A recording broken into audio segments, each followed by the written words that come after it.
Hubert is what is it? That bunny that you, what is it? The Energizer bunny. Energizer bunny, that's Hubert. Just an energy ball. But he's very passionate, about what he believes. Loves the kids, loves the kids.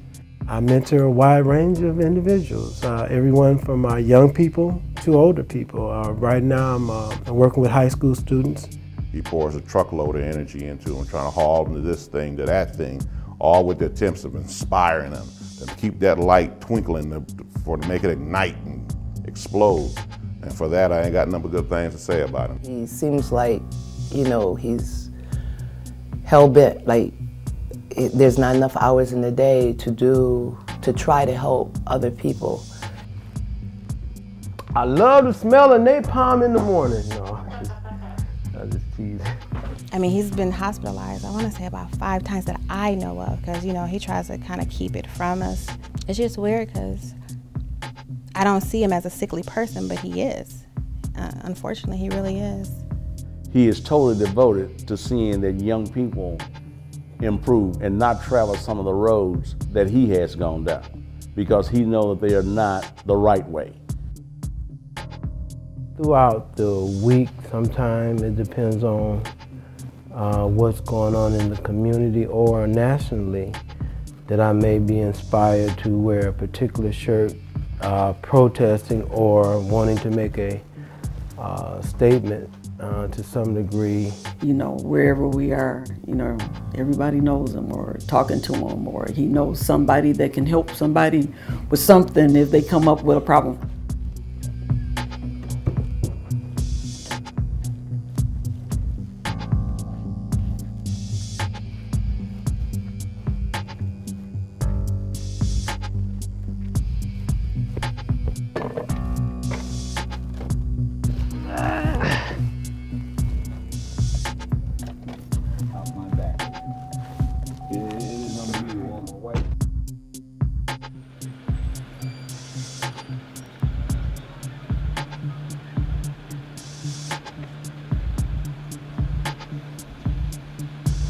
I see students walking the streets and I'm always wondering, we failed that child.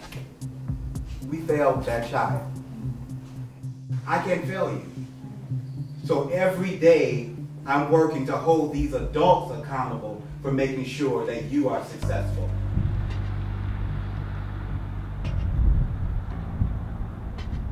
Well, in just a few hours, the group of men that is with me right now, they're going to be greeting students here at Flint Northwestern High School. Now, take a look. I want you to meet involved dads. Now, these group of men are mentors. They are all Flint natives, and they have one goal in mind. Hubert Roberts, what is that goal? To encourage and motivate our children to excellence. Our purpose is really to celebrate, and as they're coming in, we want to give them a positive faith on what their life could be, and just to encourage them to have a good day, a good week, and a good life. A lot of the kids, they come from economically challenged backgrounds. Their household, unfortunately, sometimes they'll be laced with a certain amount of drug use or inappropriate behavior. There's some young people, they really don't have male people that they can connect with. We've heard a lot of stories, a lot of fathers missing in action. Some of the fathers, they're incarcerated. Some, there's been disagreements with the mothers and there's divorce. And so, but one way or another, they don't have a male that's in their life. And so we try to be that. I first met Mr. Robertson at Oak Ridge Gym. When I was playing basketball, he was teaching young boys up there about black history and all that. So, but some of the boys didn't want to sit up there and listen to what he had to say. And so I sat there and listened to all of it. And so he gave me his number to write it down. I wrote it down. And I started calling him. And from there on out, we started hanging out. And, like he said, going to water distribution and going to some of the mentor things and doing a lot of stuff. And I think I've been having a successful life since then. History is indicative of who we are today. We use history to share with our young people what others have done, not so much that they are going to copy what they did, but they can recreate and even take what others have done and take it further. See, again, the whole roadmap to life is about repetition and understanding your environment and then improving on that environment. So we use history in every form, from the struggle of being enslaved in this country to the oppression and the brutality of enslavement. And we also use it to show the celebration of people that have supposedly been dealt a serious blow, knocking them out, that we have been resilient. And because of your ancestors, there is no questioning that you can't overcome anything that people put before you.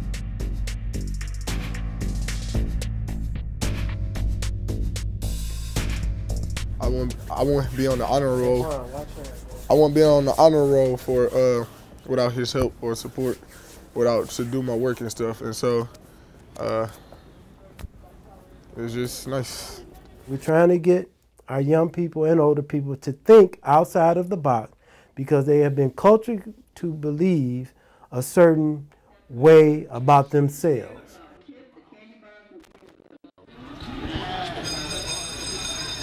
Okay, what we call this is our Student Awareness Initiative, and what our goal was to allow our young men to experience going to a prison, and they were able to talk to 10 inmates.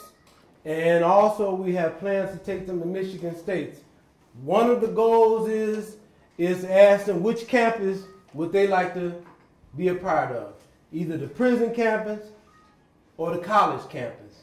My dad and I, we've been just always been close ever since I can remember. I never really knew the extent of the things that he did until I started meeting, kids that he's worked with and other people that he worked with, and my stepmom and all the different things she was telling he was doing, because he's always gone, he's always doing something, but that's always been Dad.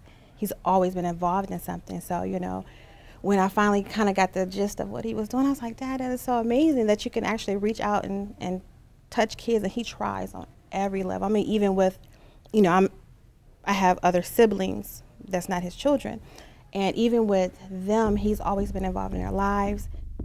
Friday on December 18th, 2015, we took a trip to the prison facility in Lapeer. This is what I learned. I learned that jail is not a good place. I know when I grow up, I do not want to make any bad decisions that might ruin my life or get me killed. Now, the whole time we was on our way up there, I was just thinking how this is going to be. I mean, I was thinking like, there's going to be some beyond scare straight stuff. Now, when we made it to the prison, I just caught this feeling like I just didn't feel comfortable. I remember walking in and being told we had to get searched. And I was thinking to myself like, dude, we're on a field trip. I never wanted to go because you wouldn't see family, can't watch TV, can't talk to and joke around, play with other people like you usually do. The prisoners turned out to be cool, but they gave us knowledge. Knowledge that if you were smart, you would take that knowledge and put it in your head. I got some of the best advice from what you would consider some of the worst people. Drug dealers, drug addicts, alcoholics, thieves, ex-cons, even murderers. I truly feel that every one of those prisoners that talked to us deserve a second chance. Some of them have been in there since they was kids. That trip was a blessing to me. And I learned a lesson. I'm going to be a good role model for all the younger kids and younger siblings, all right?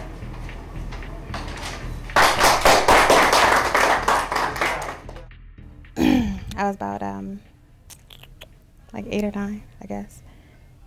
Just one day he was there, then one day he wasn't there. It was like a couple months, and I didn't know what was going on, and my mother trying to, I guess, shield me for whatever reason. So till I finally get the gist of what was going on, and then figured out he was in prison. So that was a tough time for all of us. Like I said, he was there, then he wasn't there, like in blink of an eye. He spent 17 years in prison, which was hard. I mean, this action that I did totally affected my family, my intimate family, and externally. A lot of people couldn't believe that I did this.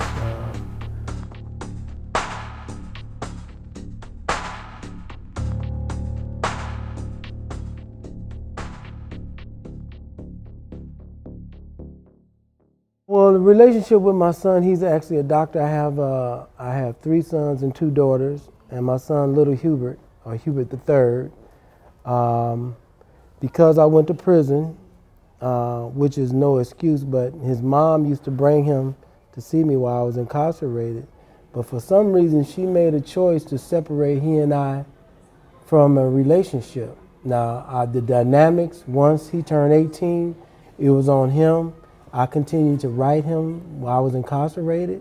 He stopped writing me, but specifically with him, it's his choice. He's grown. Again, I extended myself to him. We just had a family reunion. He didn't show up for our family reunion. He nor his mother. And again, I thought that was unacceptable, but once a person is grown, they can make their own decision. So basically, our relationship now is just one-sided. I continue to reach out to him. He has chosen not to connect. I can't tell you why. That's the best answer I can give you.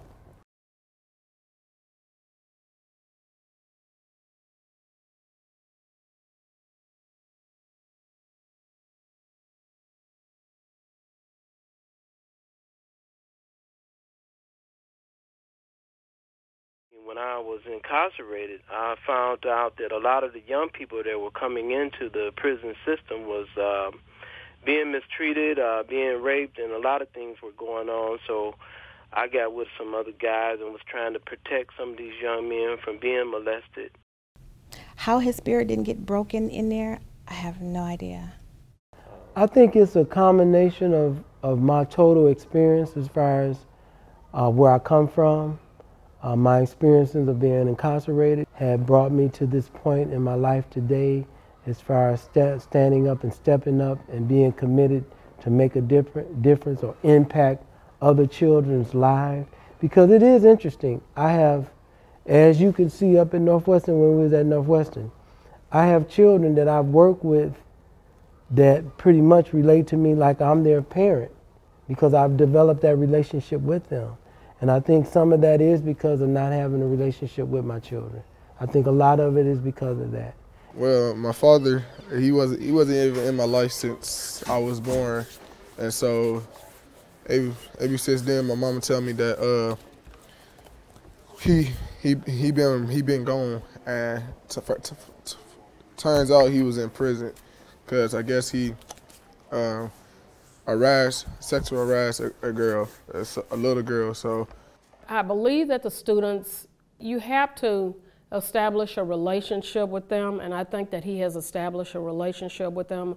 A relationship of trust is very important. I believe that the students respond to him. I believe that the students share things with him that they may not share with other people. So this is like a solace for them. And he is like that person that they know that they can go to and actually sit down and discuss things with. What we try to do is instill into the young people the future of tomorrow. Decisions that are being made by them has some discipline to where they're going in life. Nevertheless, the things that we try to instill in them is to be attentive and to get an education, to move forward. They're not doing this for us, nor are they doing this for their parents, but for themselves, that they may become productive citizens of the community and to learn part of their history as to who they are and not what they are. Every decision that y'all make, I need you guys to understand this. Everything you decide to do will affect you tomorrow and the rest of your life. So you guys were excellent. Give everybody a piece of candy. Give everybody a piece of candy. We're improving. We are improving, and I'm glad to say that. We have a positive narrative that we're pushing out there. We're exceeded our enrollment target this year. I'm excited to say we have increased early childhood seats in the district. You mentioned a grant. Yeah, so Southwestern, we won a $5 million school improvement grant for Southwestern this past summer. That's so good news. Excited, very excited to see.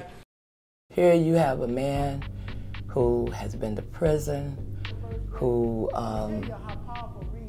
don't have no reason to go back, to reach back to any of these kids. I mean, like, there was no reason, the way we would see it, but hey, God put him on that path, and it's like he went after it and meant it. You know, he didn't just go show up one time, or because press was going to be there, or because, I mean, he was putting in hours like a man that was being paid for this job.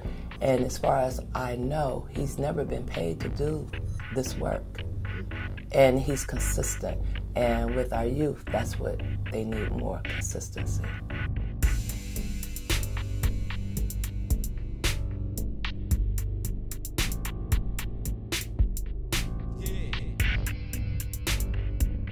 I've taken them under my wing, and they are definitely like my sons, because that's the kind of relationship that they feel comfortable talking and sharing a lot of things that they hold very dear, that are very private.